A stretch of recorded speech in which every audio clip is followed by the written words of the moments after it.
Hello दोस्तों, आपका स्वागत है अपने YouTube चैनल इच्छू क्लासेज में। आज मैं हिंदी के प्रीवियस ईयर क्वेश्चन लेकर आई हूं। आप लोग ध्यान से देखिएगा और अच्छा लगे तो लाइक और सब्सक्राइब कर दें और अपने दोस्तों में भी शेयर करें। और इससे पहले के वीडियो अगर आप लोग नहीं देखे हैं तो प्लेलिस्ट में जाके देख लें। आज का क्वेश्चन है, निम्नलिखित पंक्ति में कौन सा वर्णिक छंद है? वर्णिक छंद बताना है। आए प्रजाधिप निकेतन पास उधो पूरा प्रसार करती करुणा जहाँ थी। ऑप्शन है वसंत तिलका, मंदक्रांता, सवैया या उपेंद्र वर्जा। अगर आप लोग को आंसर पता है तो कमेंट करके बताएं।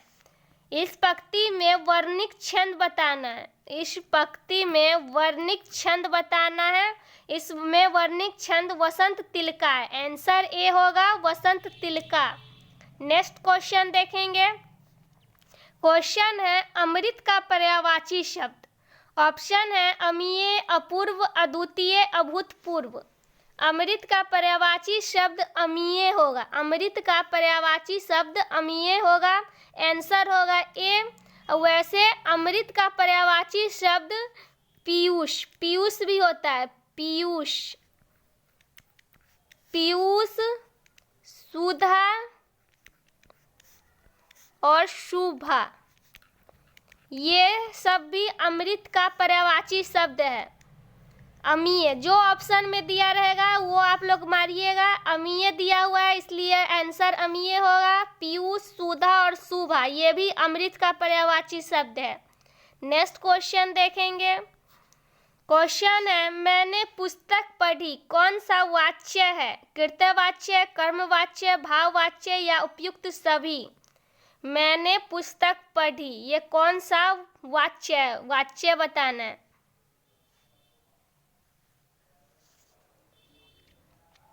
मैंने पुस्तक पढ़ी ये कृत्यवाच्य है। कौन सा वाच्य है? कृत्यवाच्य। आंसर ए होगा। नेक्स्ट क्वेश्चन देखेंगे। जो स्टूडेंट अभी तक लाइक और सब्सक्राइब नहीं किए हो जल्दी से लाइक और सब्सक्राइब कर दें। क्वेश्चन है, अब तो सूर्य भी सिर पर आ गया। उक्त वाक्य में शब्द शक्ति है। लक्षणा, व्यंजना या दोनों में से कोई नहीं। शब्द शक्ति बताना है। वाक्य में शब्द शक्ति। अब तो सूर्य भी सिर पर आ गया, इस वाक्य में शब्द शक्ति कौन सा शब्द शक्ति है? आंसर होगा बी, व्यंजना। व्यंजना शब्द शक्ति है। नेक्स्ट क्वेश्चन देखेंगे। सारा क्वेश्चन प्रीवियस ईयर है इसलिए आप लोग ध्यान से देखिएगा अगले बार किस प्रकार के क्वेश्चन पूछे हैं। इसी टॉपिक से इस बार भी पूछे जाएंगे। क्वेश्चन है, प्रस्तुत पंक्ति में कौन सा अलंकार है? उदित उदय गिरि मंच पर रघुबर बाल पतंग, विकसे संत सरोज सब हर्षे लोचन भृंग।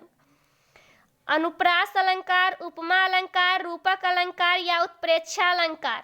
अलंकार, अलंकार से कितने क्वेश्चन, 2-4 क्वेश्चन पूछे गए हैं इसलिए आप लोग अलंकार के क्वेश्चन अच्छे से देखिए। इसमें रूपक अलंकार है। कौन सा अलंकार है? रूपक अलंकार। नेक्स्ट क्वेश्चन देखेंगे। क्वेश्चन है, माया महा ठगिनी हम जानो तिरगुन फांस लिए कर डोले, बोले मधुरी बानी में कौन सा अलंकार है? यमक अलंकार, अनुप्रास अलंकार, उपमा अलंकार या श्लेष अलंकार। कौन सा अलंकार है? जल्दी से आंसर कमेंट करके बताएं। माया महा ठगिनी हम जानो तिरगुन फांस लिए कर डोले, बोले मधुरी बानी, ये कौन सा अलंकार है?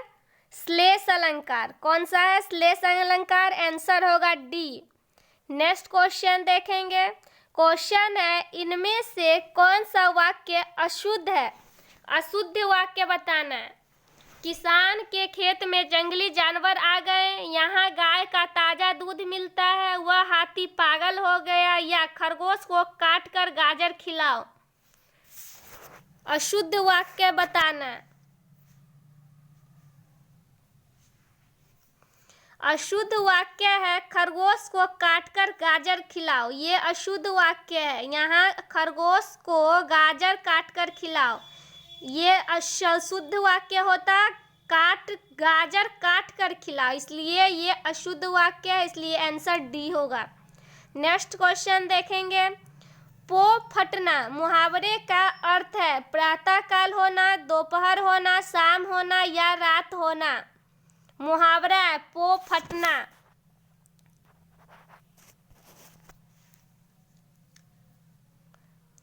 पो फटना मुहावरे का अर्थ होता है प्रातःकाल होना। डी ए आंसर होगा प्रातःकाल होना। सारा मुहावरा आप लोग अच्छे से पढ़ लीजिएगा, मुहावरे से भी एक दो प्रश्न पूछे जाएंगे। नेक्स्ट क्वेश्चन देखेंगे। क्वेश्चन है वज्रा युद्ध में कौन सा समास है, द्विगु, द्विंद, कर्मधारय या बहुव्रीहि। समास पूछ रहा है, कौन सा समास है।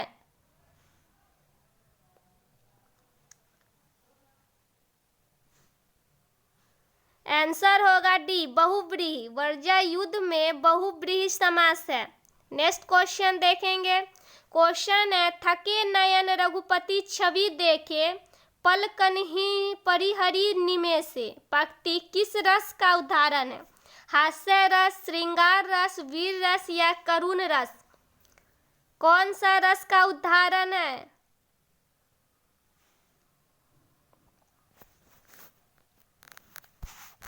आंसर होगा बी श्रृंगार रस। श्रृंगार रस का उदाहरण है।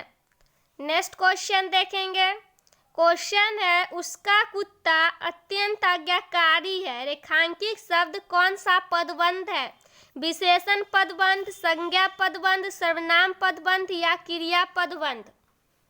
रेखांकित शब्द पूछ रहा है, यहाँ रेखांकित शब्द क्या है, अत्यंत। अत्यंत ये कौन सा पदबंध है।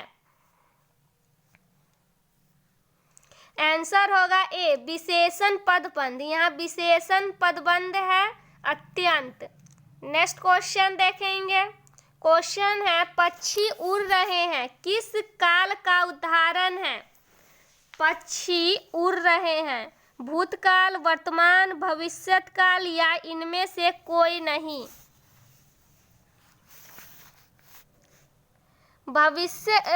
ये होगा वर्तमान काल। पक्षी उड़ रहे हैं, उड़ रहे हैं का मतलब है अभी उड़ रहे हैं। पक्षी उड़ रहे हैं तो अभी जो वर्तमान में हो रहा है, पक्षी तो अभी उड़ रहे हैं, तो यहाँ पे वर्तमान होगा। आंसर होगा बी वर्तमान। नेक्स्ट क्वेश्चन देखेंगे। क्वेश्चन है नित्य ही नहाता झीर सिंधु में कलाधर है, सुंदर तवानन की समता की इच्छा से। इस पंक्ति में कौन सा अलंकार है, उत्प्रेक्षा, श्लेष, रूपक या यमक। अलंकार पूछ रहा है, कौन सा अलंकार है। आंसर होगा उत्प्रेक्षा। नित्य ही नहाता क्षीर सिंधु में कलाधर है, सुंदर तवानन की समता की इच्छा से उत्प्रेक्षा अलंकार है। इस पंक्ति में उत्प्रेक्षा अलंकार, इसलिए आंसर ए होगा। नेक्स्ट क्वेश्चन देखेंगे। क्वेश्चन है सुषम सेतु पर खड़ी थी, बीत गया दिन आह में अलंकार है। सुमत सेतु पर खड़ी थी, बीत गया दिन आह, इसमें कौन सा अलंकार है, अतिशयोक्ति, भ्रांतिमान, रूपक या इनमें से कोई नहीं। इस पंक्ति में रूपक अलंकार है, इसलिए आंसर सी होगा। नेक्स्ट क्वेश्चन देखेंगे। जो स्टूडेंट अभी तक लाइक और सब्सक्राइब नहीं किए वो जल्दी से लाइक और सब्सक्राइब कर दें। क्वेश्चन है स्वर संधि का उदाहरण कौन सा है, वागीश, दिगंबर, रत्नाकर या दुष्कर्म। स्वर संधि का उदाहरण। जिस स्टूडेंट को आंसर पता है वो जल्दी से कमेंट करके बताएं स्वर संधि का उदाहरण।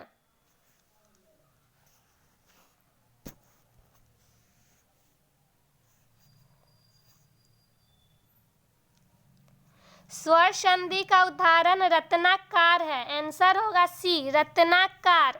वैसे स्वर संधि के 5 भेद होते हैं, कौन कौन याद कर लीजिए। दीर्घ, गुण, वृद्धि, यन और एक अयादि। स्वर संधि के 5 भेद होते हैं। कौन कौन होते हैं? दीर्घ, गुण, वृद्धि, यन और अयादि। ये 5 स्वर संधि के भेद हैं। स्वर संधि दो स्वरों के मेल से उत्पन्न विकार को स्वर संधि कहते हैं। स्वर संधि का परिभाषा होगा, दो स्वरों के मेल से उत्पन्न विकार को स्वर संधि कहते हैं। स्वर संधि के 5 भेद होते हैं, दीर्घ, गुण, वृद्धि, यन और अयादि। और उदाहरण है इसमें रत्नाकर। रत्नाकर अ जोर आ, तो आ होगा, इसलिए ये स्वर संधि यहाँ पे रत्नाकर उदाहरण होगा। नेक्स्ट क्वेश्चन देखेंगे। क्वेश्चन है, किस अलंकार में एक ही शब्द अनेक अर्थों का बोध कराता है? मानवीकरण, श्लेष, यमक या रूपक? क्या आंसर होगा? किस अलंकार में एक ही शब्द अनेक अर्थों का बोध कराता है? आंसर होगा सी, यमक। यमक में है जो एक ही शब्द अनेक अर्थों का बोध कराता है। नेक्स्ट क्वेश्चन देखेंगे। छंद के कितने अंग होते हैं? छंद के कितने अंग होते हैं? आंसर जिसको पता है वो जल्दी से कमेंट करके बताएं। छंद के 9 अंग होते हैं। आंसर होगा ए, 9 अंग। और वो 9 अंग कौन कौन है ये भी याद कर लीजिए। गति, यति, मात्रा, वर्ण, तुक,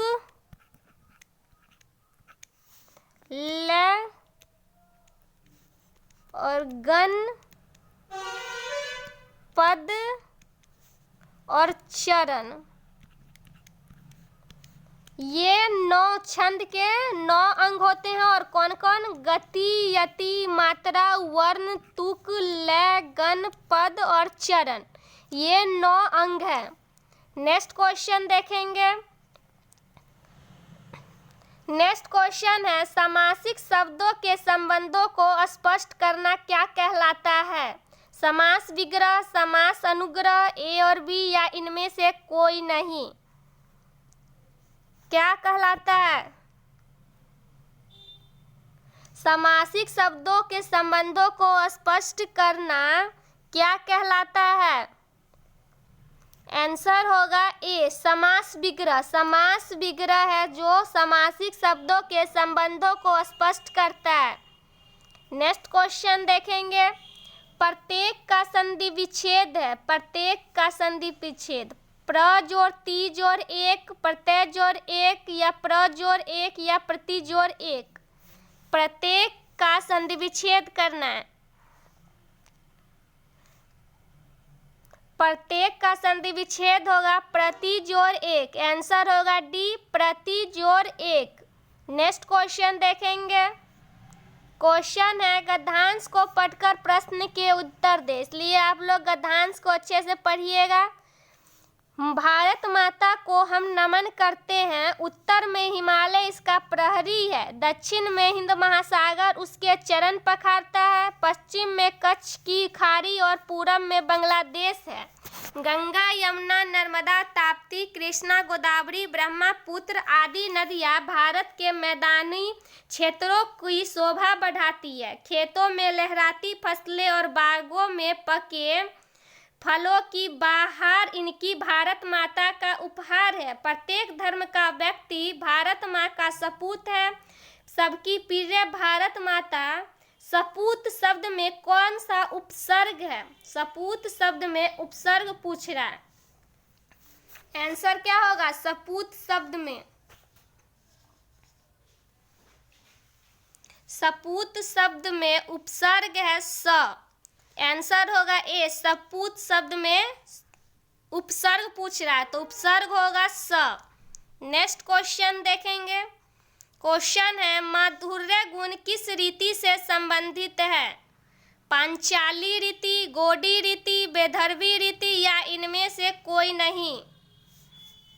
कौन सा रीति से संबंधित है?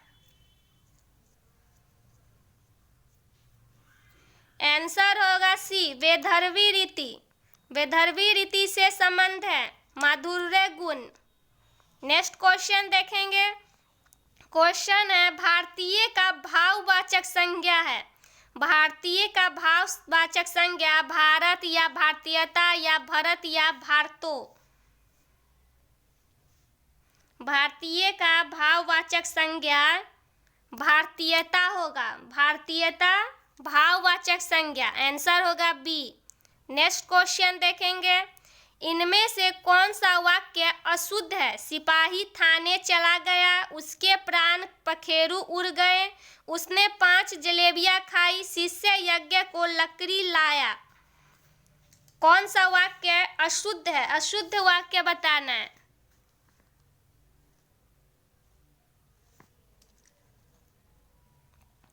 अशुद्ध वाक्य है डी, शिष्य यज्ञ को लकड़ी लाई, ये अशुद्ध वाक्य है। नेक्स्ट क्वेश्चन देखेंगे। क्वेश्चन है राहुल ने मेहनत की होती तो अवश्य अच्छा परिणाम मिलता। वाक्य का प्रकार है संकेतवाचक, संदेहवाचक, इच्छावाचक या विस्मयवाचक। कौन सा वाक्य का प्रकार है?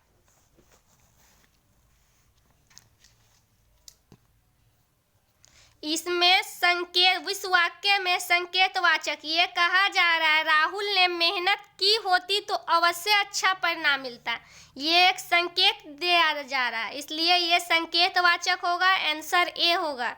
नेक्स्ट क्वेश्चन देखेंगे। शब्द है ध्वनि समूह, वाच्य, वाक्य या इनमें से कोई नहीं। शब्द क्या है? शब्द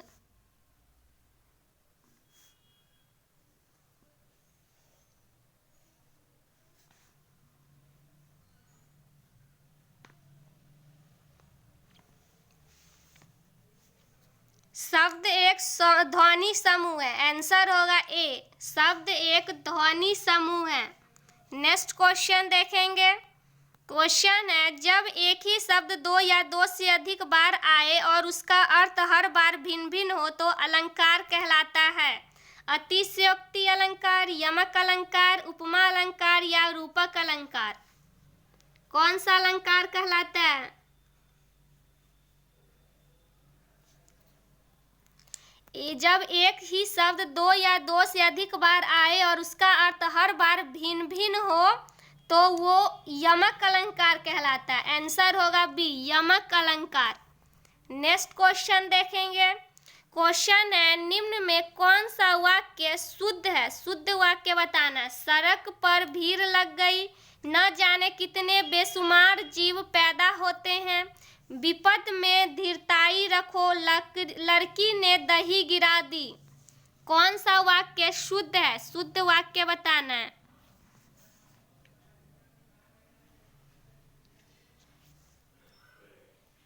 शुद्ध वाक्य है सड़क पर भीड़ लग गई, ये शुद्ध वाक्य है। नेक्स्ट क्वेश्चन देखेंगे।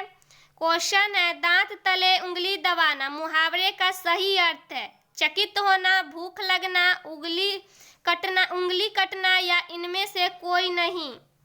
मुहावरा है दांत तले उंगली दबाना। दांत तले उंगली दबाना मुहावरा होगा चकित होना। अगर कोई कुछ अचानक से बोले तो चकित होना, इसका मुहावरा होता है दांत तले उंगली दबाना का मुहावरा है चकित होना। Next question. जहाँ जड़ वस्तुओं या प्रकृति पर मानवीय चेष्टाओं को आरोपित किया जाता है वहाँ कौन सा अलंकार होता है? अनयोक्ति, मानवीकरण, दीपक या प्रतीप अलंकार। कौन सा अलंकार होता है? जहाँ जड़ वस्तुओं या प्रकृति पर मानवीय चेष्टाओं को आरोपित किया जाता है वहाँ मानवीयकरण अलंकार होता है, मानवीकरण।